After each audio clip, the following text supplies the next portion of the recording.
Buddhist meditation is not running away from life, escaping from the problems of life, challenges of life,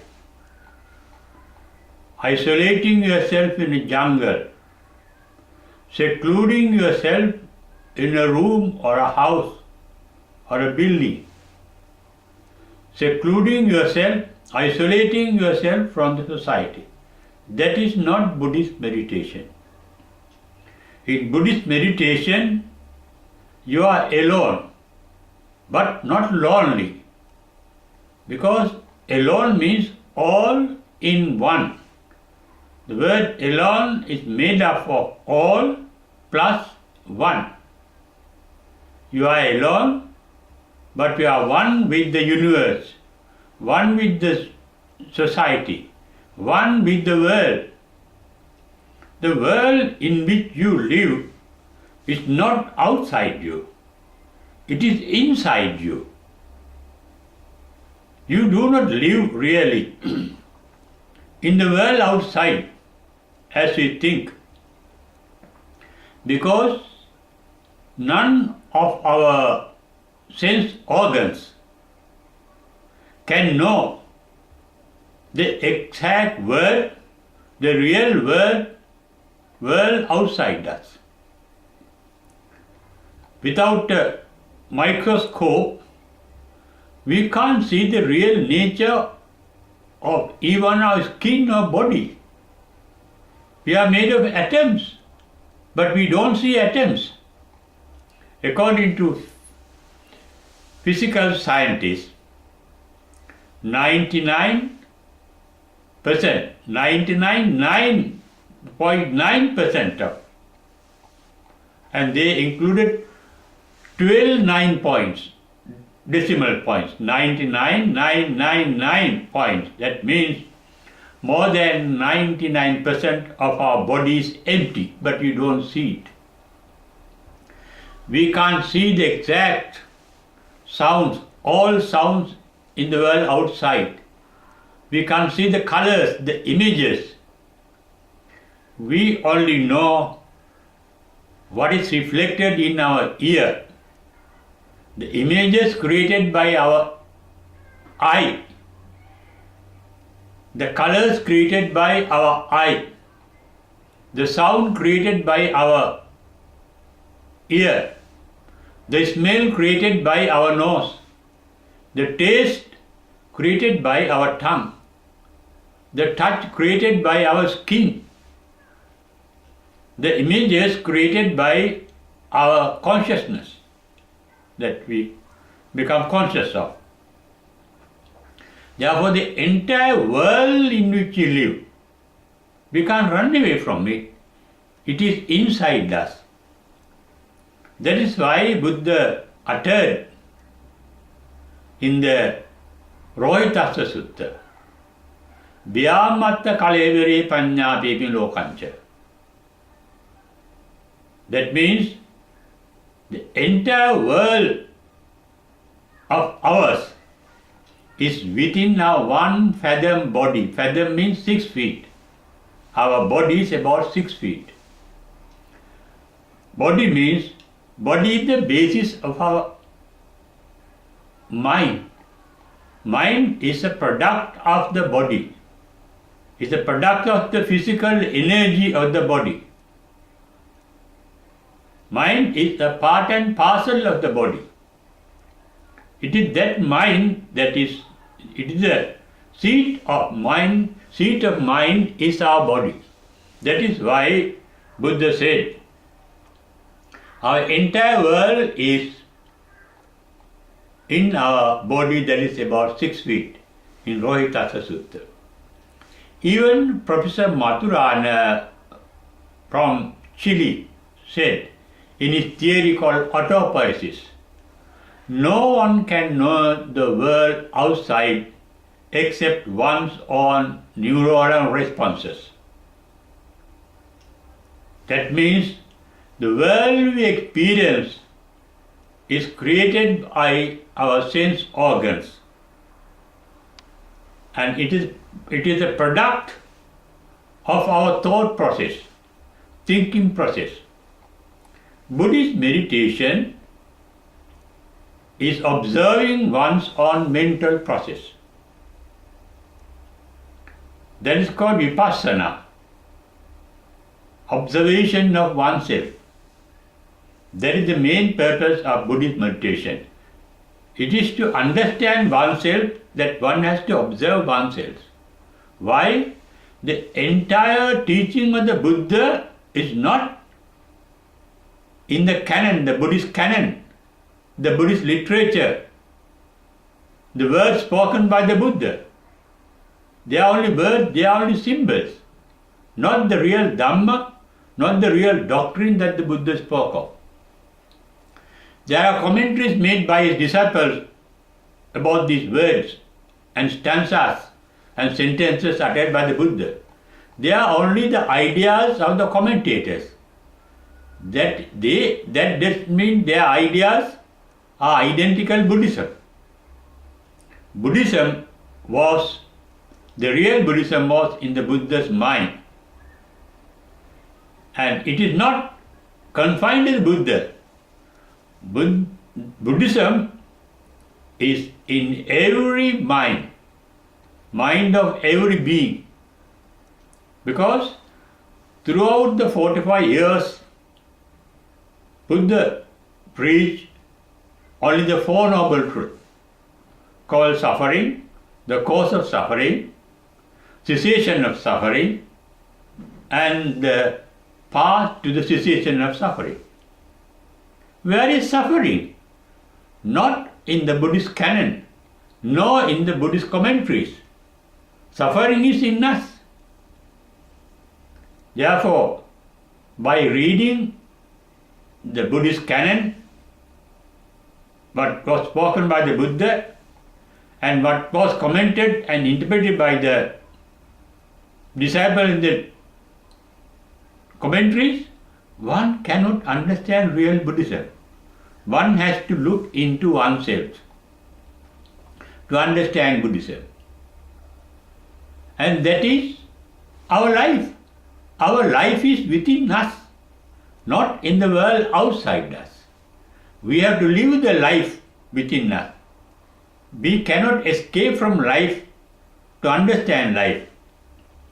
It is the understanding of life that leads to ultimate emancipation from life, called nirvana or nibbana, the final emancipation, summum bonum of the Buddha's teaching. To achieve enlightenment, one has to know oneself first. Knowing oneself means a living self, not memories, not ideas, not knowledge, but what really happens. Things happen us not isolated, in relation to other things and beings. We can't escape from them to study ourselves, to observe ourselves, to understand ourselves. Therefore, Buddhist meditation is observing our relationship with the world outside, with the people, with the animal, with the plants, with the nature, what is happening outside us, and our responses and our reactions to them. In meditation, we observe our natural responses and reactions to the sense stimulations by the world outside. Our sense organs get stimulated by different items in the world. The eye can get stimulated by sight, the ear can get stimulated by sound, the nose can get stimulated by smell, the tongue can get stimulated by taste, the skin can get stimulated by touch, and the mind can get stimulated by the sensations flowing into the mind through the sense organs. Therefore, to study ourselves and the society, and the society means studying our own responses and reactions to sense stimulation. We have to observe them because we are controlled, we are directed, we are driven in different ways by the need of our sensations, sense organs. They need happiness, they need pleasure. All our sense organs are seeking pleasure. Our mind is seeking pleasure. Our struggle for life is struggling in search of pleasure, in search of happiness. And it is that struggle that is very tiring for us, with which we get really exhausted in our life, due to which we feel the life is a source of suffering. Real Buddhist doesn't consider the life as a source of suffering. He sees it as a source of bliss. Buddhas, his enlightened disciples, never suffered mentally. They had the feelings of pains, but they did not suffer from those feelings. We suffer. We suffer from feelings because we are always in search of pleasure, and we get frustrated when we don't get the pleasure that we seek. Therefore, we have to understand ourselves. If you want to escape from this running after pleasure, seeking pleasure, we are in a rush for happiness. But real happiness is not in the things outside us. Happiness is a state of mind. So is unhappiness. Unhappiness is a state of mind. According to Buddhism, we become unhappy due to mental defilements called kilesa in Buddhism. The mind gets polluted. Our original mind is pure, brilliant, radiant and illuminated. That is what Buddha said, Pabhasar midam bhikkhave chitta. Agantuk upakkilesehi upakkilitto. Our original mind is bright, brilliant, radiant, illuminated, but it gets defiled by external defilements. External to the mind. The real bliss of life that we experience through Buddhism is not from outside. The highest bliss that one can realize through Buddhist meditation is nirvana. Nirvana is not outside us, it is within us. To see the nirvana within, we have to find out what has covered that nirvana that lies within us eternally. It is not born. That means ajata. It is not an incident. That means not abhuta. It is abhuta, means it is not an incident, it is not a happening. Akata, these are the words used by the Buddha. It is not done by us, created by us. Asankata, it is not formed by us, by other ingredients getting together, formation with other things that exist. It is something eternal. Buddhahood, the enlightenment, the nirvana are beyond time and space. Akalika means beyond time. It is timeless. It is free from the past, present and the future.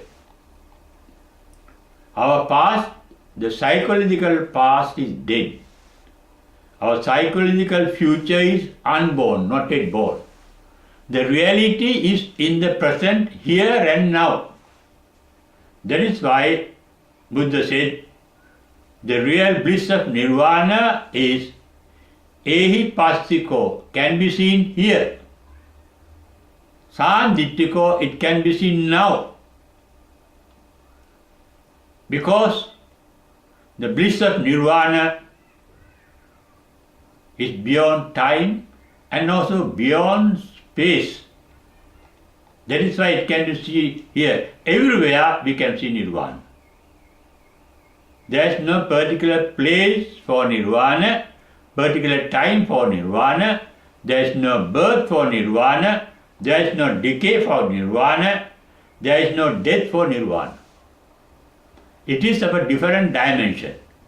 Not on the dimension, the worldly dimension, the material dimension in which we live.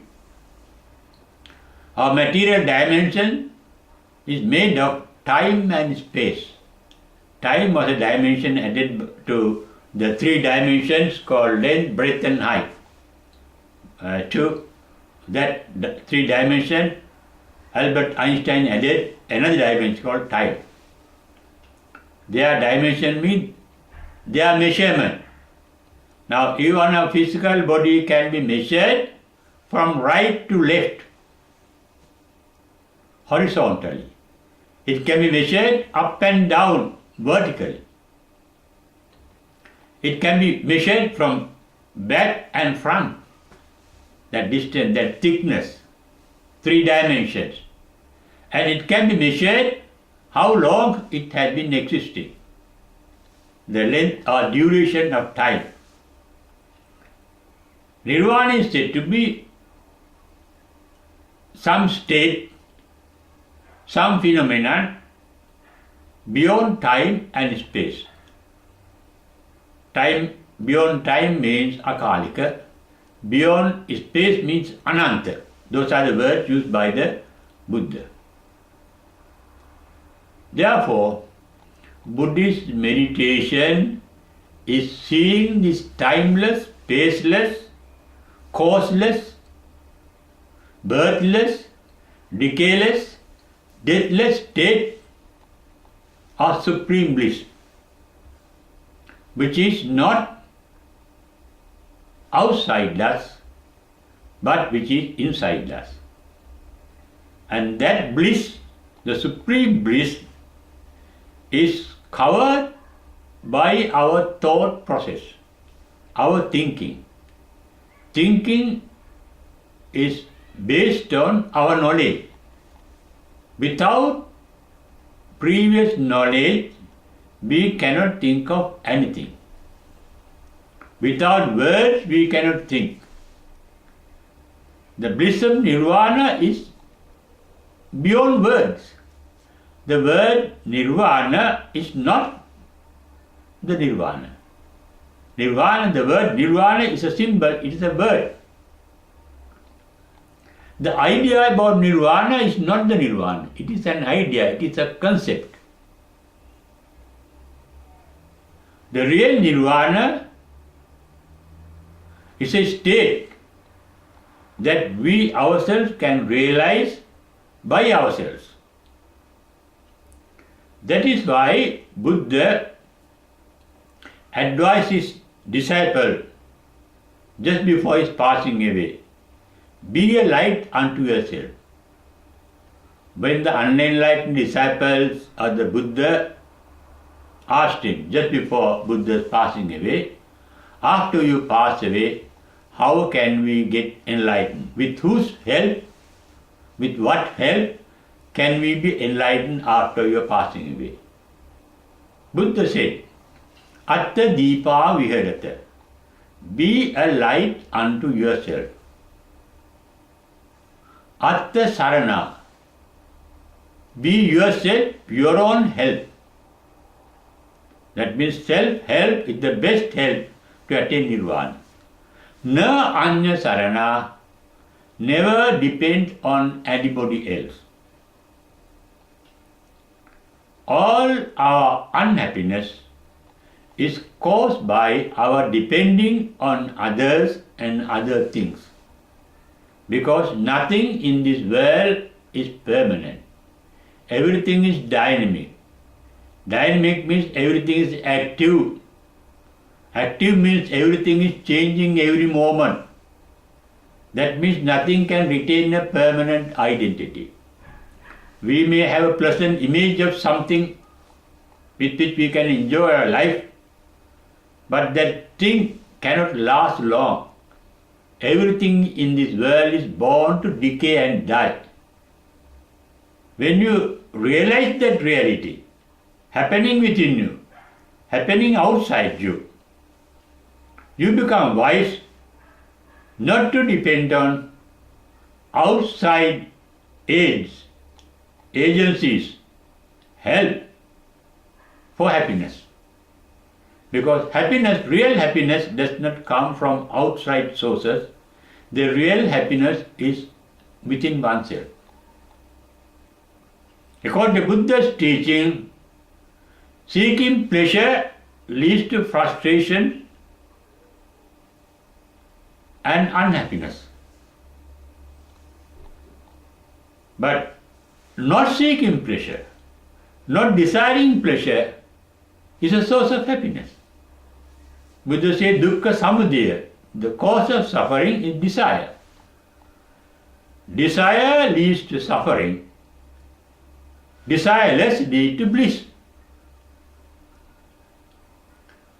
Therefore, we have to find the bliss of nirvana within ourselves through constant observation. That observation should be a wise observation. Vipassana bhavana is literally means wise observation. In Vipassana bhavana, that is called insight meditation. Through our insight, we are watching, we are observing how our mind works. Then we will find the cause of suffering within us. Not to the cause of suffering,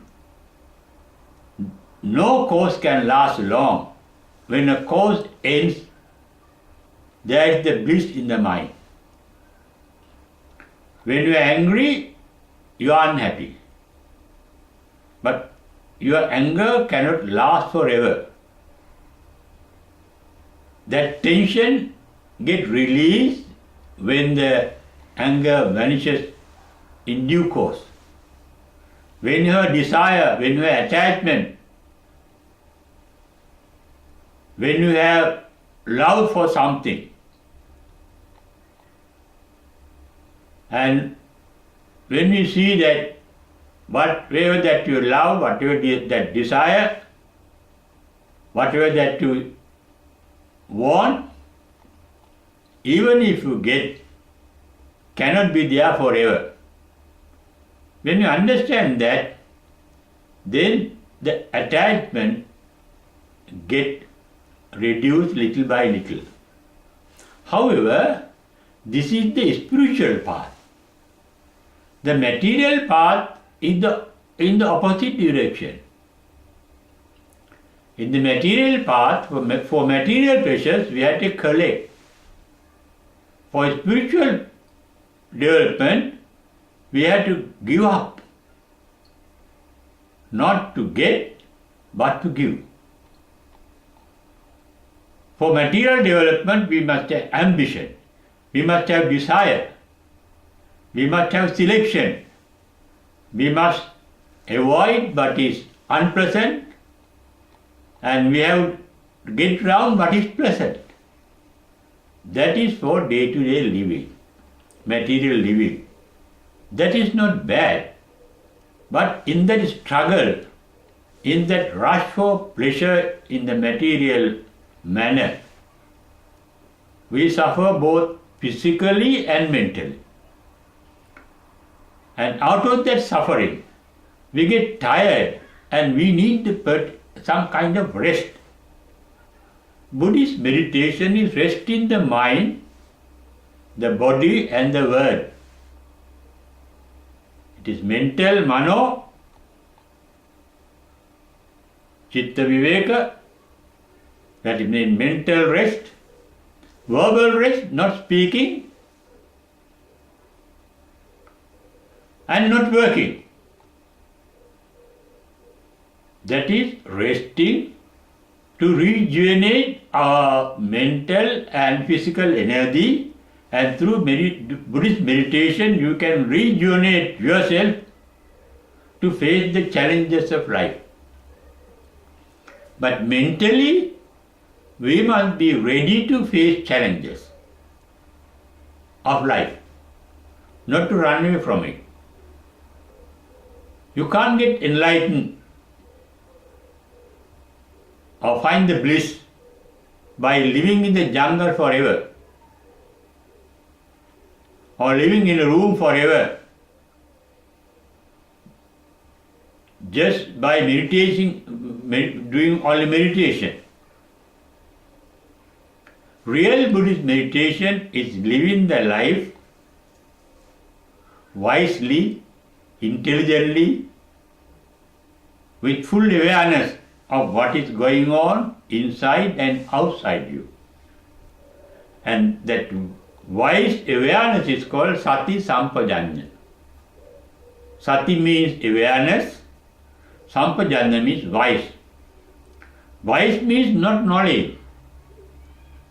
Wisdom is not knowledge. Where the knowledge ends, the wisdom appears. Knowledge is acquired from outside. Wisdom is born within us. It is our birthright.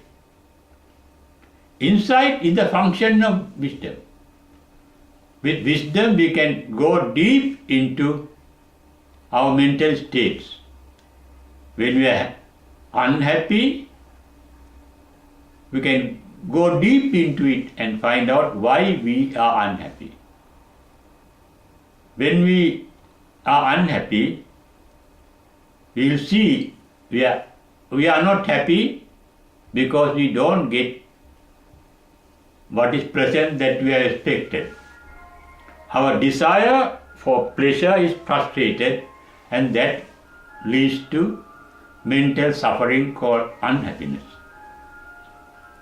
But if there is no desire, if there is the capacity to take things as they are, then there is no unhappiness.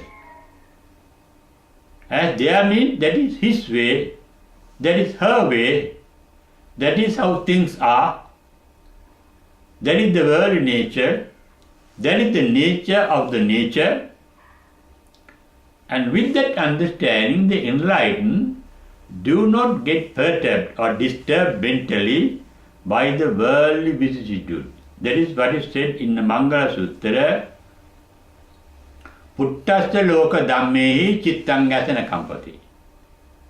The enlightened are not disturbed mentally by whatever that happens inside or outside oneself, because they know that is their nature. You may see somebody blaming you, insulting you. That is his way. Somebody is loving you, speaking good of you. That is his way.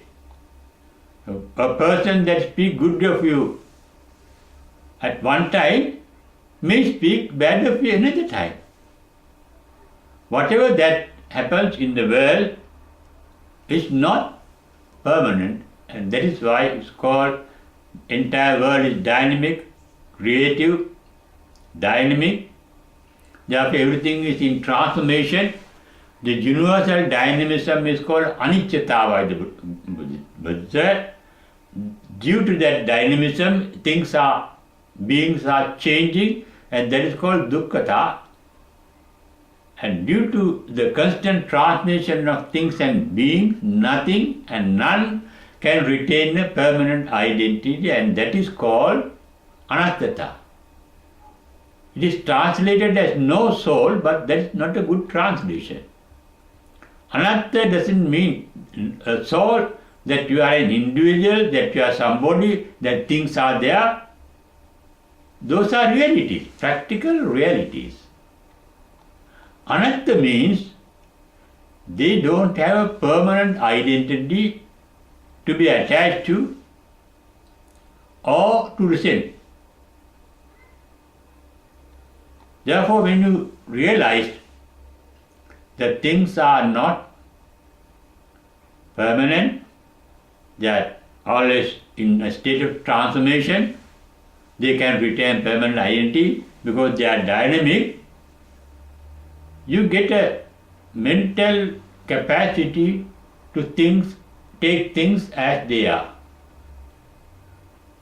And by that, there is a mental bliss. It is neither happiness nor unhappiness. It is due to that enlightened vision that you can maintain a peace of mind. To get that peace of mind, first you have to calm down your own mind and observe it. Nobody can teach you how to be blissful because bliss is within you. The method of being blissful is within you. The cause of the absence of bliss is within you. Even the absence of bliss is within you, the suffering. When you observe them carefully, you will realize, as what the Buddha said, seeking for pleasure is a source of unhappiness. But that is in the spiritual sense. Worldly sense, to lead a successful life, to lead a reasonable life, we should look for reasonable pleasures. We have to study, we have to learn, we have to pass examination, we have to work, we have to earn, we have to get married to, we have to have children, we must have vehicles and other necessary modern equipments to make our life comfortable. But that is not against Buddhist teaching. That is not against meditation.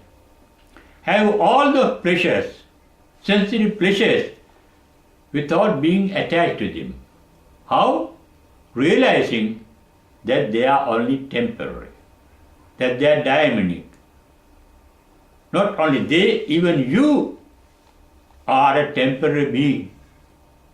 Without death, we had to lose, we had to give up, we had to be detached from all pleasures that we have gathered.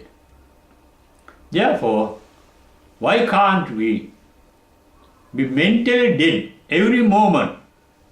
Enjoy whatever you have. That is called in discourse that the Buddha gave to the treasurer called Anathapindika when he asked, we are laymen and we can't go into the deep spiritual life. Can you tell for laymen something that make their life pleasant and blissful? Buddha said, you layman, you have atti sukha. Enjoy what you have. You have the sight, you can see, enjoy it. You can hear, enjoy it. You have sensory activities that you can enjoy. Your senses are active, not dead, enjoy them. You have wealth, enjoy it. You have wife and husband or children, friends, wealth, enjoy them. That is not against Buddhism, as Buddha said. Atti sukha. Anasukha, but don't depend on those things. Whatever pleasures, whatever items that you possess at the moment, you may lose. Therefore, don't completely depend. Enjoy them when they are there, but don't get frustrated when you get separated from them. Ananda Sukha, don't depend on them for pleasure, because the real happiness is within you. Bhoga Sukha means enjoy them. Bhoga means bhukti. Enjoy whatever that you have. If you have good appetite, eat. And if you have good food, eat. If you have good nice house, enjoy it. If you have a nice car, enjoy it. Enjoying what you have is not against Buddhism or Buddhist meditation. Anavajya Sukha, enjoy life, enjoy things. Anavajya means in a harmless way, in a way not harmful to you and to others. That is why there is abstinence from taking alcohol excessively. That can harm you. That is why there is a Buddhist type of discipline, a moral discipline, that can harm you and harm others.